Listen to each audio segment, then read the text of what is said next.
When the American frontier was still dust and rough wood, a lot was decided by women that history almost left out. Saloon owners, gunslingers alongside famous outlaws, sharpshooters like Annie Oakley, and tough explorers changed businesses, laws, and even local wars. Stick around to learn about 25 of these stories no one ever really told right, and understand what really held that brutal era together. Number 1. Calamity. Jane was born Martha Jane Canary and became a legend on the western frontier. She rode, drank, and shot like the cowboys around her, served as an army scout, and guided wagon trains through lands where the law barely reached. Alongside figures like Wild Bill Hickok, she earned a reputation for trouble and cold-blooded courage. But she was also the one who stayed to the end, taking care of the sick during outbreaks of smallpox and cholera, showing that behind the worn-out hat there was more than a quick revolver. There was a woman who refused to follow the script expected of ladies in that era. Number 2. Belle Starr was born Myra Maybelle Shirley, the daughter of farmers who lost everything in the Civil War. She grew up in a region marked by guerrilla fighting and eventually got close to heavy hitters like Cole Younger and Jesse James. Instead of walking away from crime, she followed their path. She became a key figure in the outlaw world, dealing in stolen horses, giving cover to gangs, and using her fame to her advantage. In 1889, she was shot to death on a dirt road, and to this day no one really knows who ordered her killing. Number 3. Born in Hungary as Mary Catherine Horony, who folks in the American West came to call Big Nose Kate, she crossed borders, saloons, and mining towns until she joined up with John Henry Doc Holliday.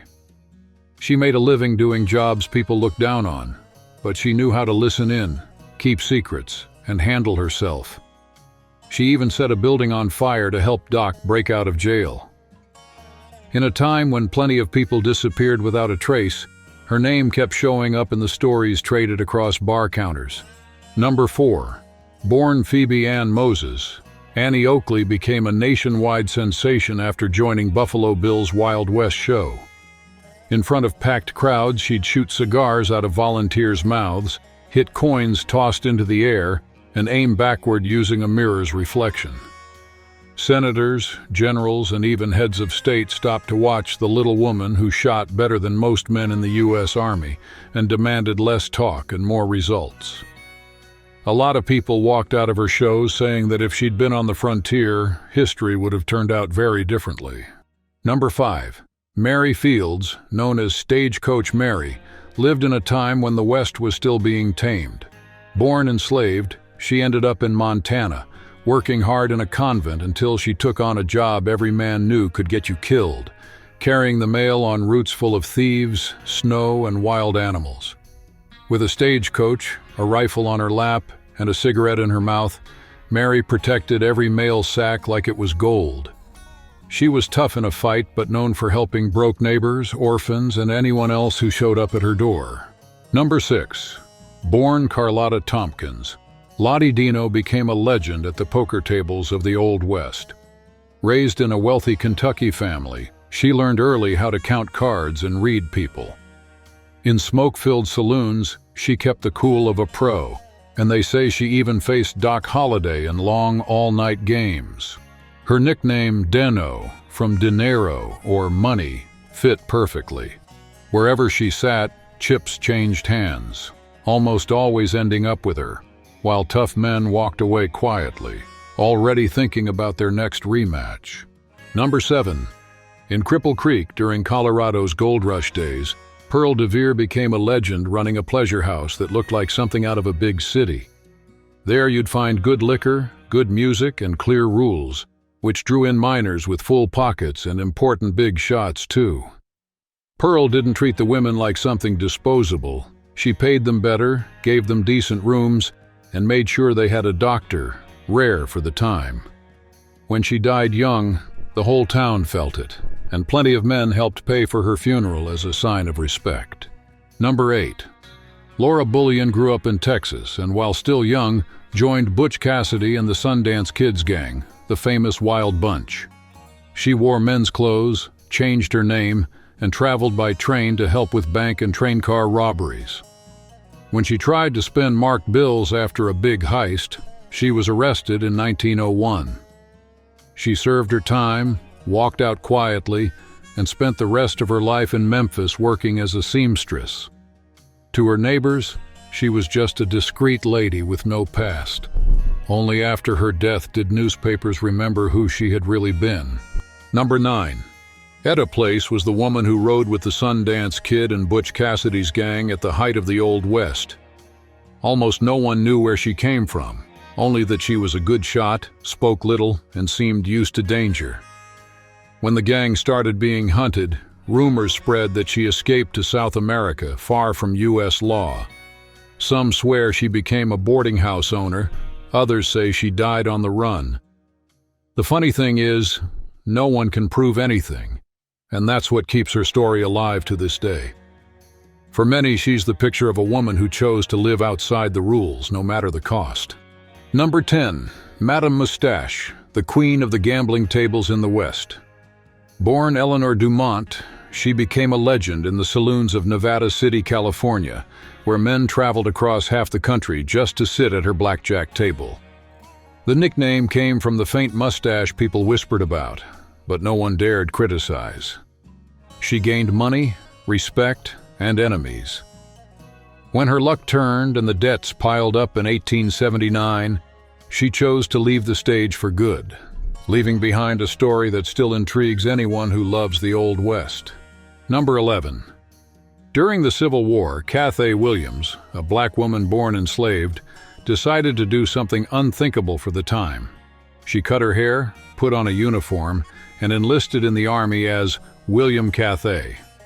She served in infantry units, marched, and pushed through sickness and exhaustion like any other recruit. When they discovered she was a woman, she was discharged with no pension. Her story shows how some women risked everything to take opportunities reserved only for men and to open a path for those who came after. Number 12. Sarah Winnemucca grew up between the Paiute world and that of the white settlers in the West. She spoke several languages and ended up becoming a key figure in negotiations with the Army and government agents. She saw broken promises up close, land taken, and hunger in the reservations. Later, she began traveling, giving lectures and writing about these abuses, trying to explain to everyday Americans what was happening to her people and demanding respect for the agreements that had been made. At a time when almost no one listened to indigenous people, she insisted on speaking face-to-face with those who held power. Number 13. Mary Ellen Pleasant became wealthy in San Francisco during the gold rush. A black woman, she opened boarding houses and restaurants where politicians, judges, and big businessmen passed through. While serving food, she listened to secrets and used that information to invest and lend money. People say she helped enslaved people escape and sent resources to John Brown.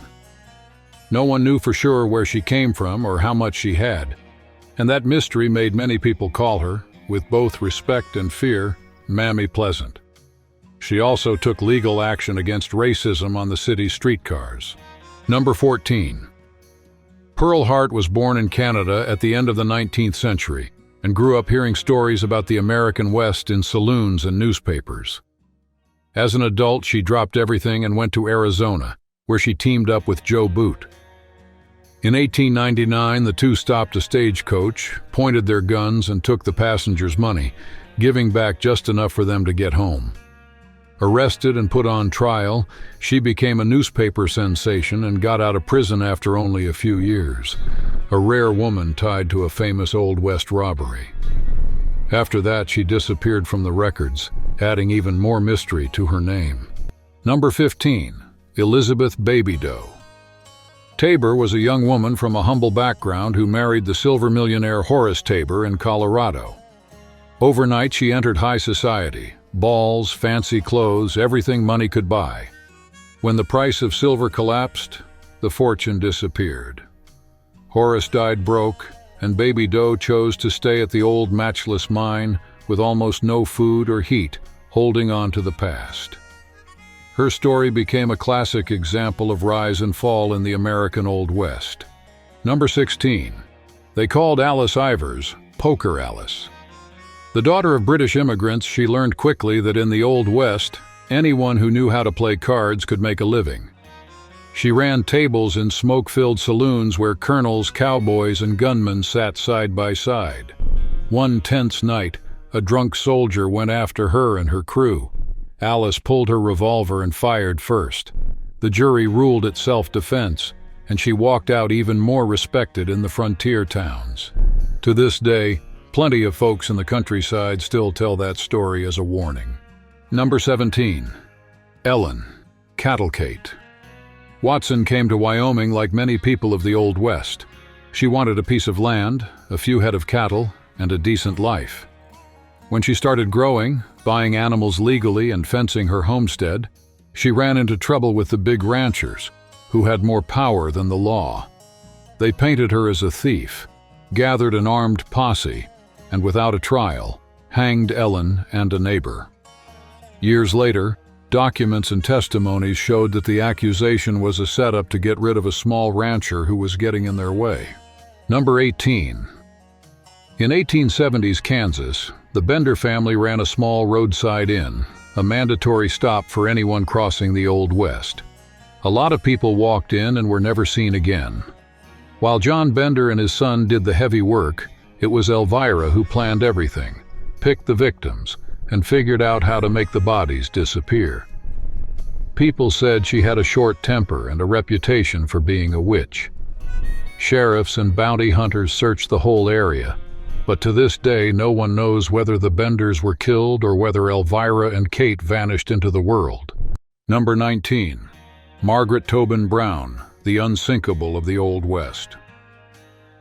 The daughter of poor immigrants, Margaret left Missouri for Colorado in search of a better chance.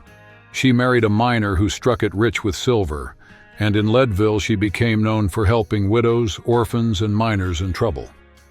Years later, on the Titanic, she was one of the passengers who insisted on turning the lifeboat back to look for survivors, earning a reputation as a woman who didn't back down even in the face of the freezing Atlantic. Since then, her name has lived on as a legend of the great tragedies of the 20th century. Number 20.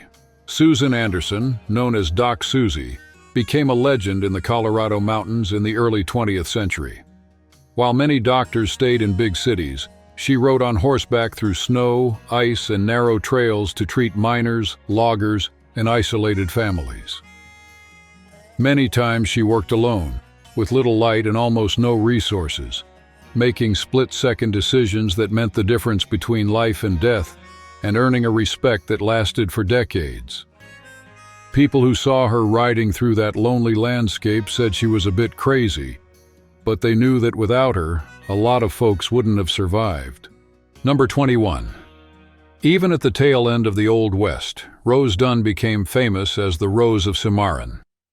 Very young, she got involved with the gang of the outlaw George Bittercreek Newcomb. When he was surrounded by several sheriffs, she ran straight into the gunfire, carrying more ammunition and helping him fight back. She ended up captured but was released soon after, which made many people believe she had told more than she admitted in public. To this day, her story splits opinions. For some, she was just a girl in love. For others, a tough woman who knew how to bargain with the law to save her own skin. Number 22. Carrie Nation and her famous hatchet showed up in the early 1900s when alcohol flowed freely in the saloons. Instead of pulling a revolver, she went in smashing everything with her hatchet, scaring bar owners and customers. She said she did it on God's orders, to save families destroyed by drinking. Her actions brought jail time, newspaper headlines, and a nickname that stuck forever, turning this older lady into an unexpected figure in the history of the Old West. Later, she traveled the country giving talks and selling miniature hatchets, mixing fanaticism, showmanship, and business. Number 23.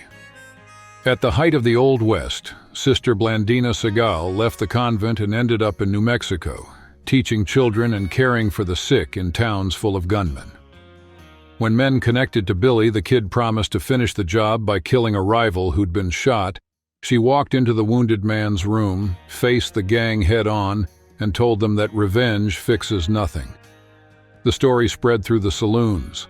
The gunman backed off, the man lived, and the nun became a legend among outlaws. To this day, many people in the Southwest still tell that tale. Number 24. In the middle of the pioneers' march toward California, the teenage Olive Oatman saw her family's wagon train destroyed by Yavapai warriors and ended up taken as a prisoner. Later, she was traded to the Mojave, who raised her as a daughter and tattooed her chin as a sign of belonging and passage to the afterlife. When she returned to the white world years later, she became a theater and newspaper attraction, always shown as a living reminder of the violent frontier. Men of the time paid admission just to stare at that marking on her face and imagine what kind of life she had lived in the desert. Number 25. Molly Monahan became a legend driving stagecoaches on the frontier. While most drivers were men, she handled the reins, carried mail and passengers, and kept a loaded gun on her lap. The routes crossed areas where robberies were easy, but stories say she faced down bandits without flinching and never lost the cargo. For many old-timers of the West, Molly was living proof that courage had no gender, and her name still shows up here and there in postal records as a reminder of a time when almost no one bet on women out on the road.